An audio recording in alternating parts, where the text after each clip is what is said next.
An aeroplane flies 138 kilometers due south from a military airbase. The aeroplane then changes direction and turns due west and travels for a further 83 kilometers to reach a drop-off point. Draw a diagram of the situation. So if we start with a north, just here, in fact, actually, I'm going to draw that slightly further over, because if we're then going to go west, I might have gone off the side of the screen.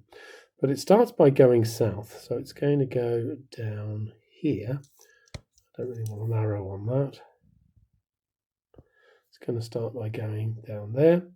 So 138 kilometers that way. And then it's going to go west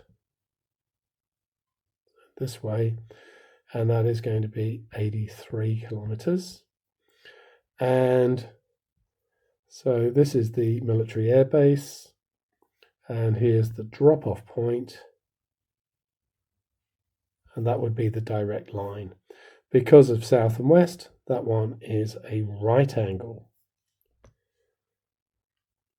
Find the true bearing, correct to the nearest degree, of the drop-off point from the airbase. So the angle that we want is this angle to give the true bearing, clockwise from north. And in order to get at that, we could work out this angle just here. Let's call that angle x for the moment. So tan of x is the opposite divided by the adjacent, and we can calculate that. So let's just grab the calculator quickly, and we are going to do the inverse tangent of 83 divided by 138, 31.0 degrees.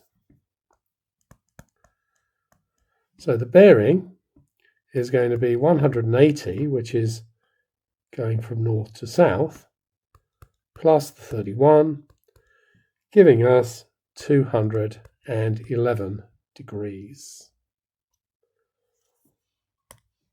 Find the compass bearing correct to the nearest degree of the airbase from the drop-off point.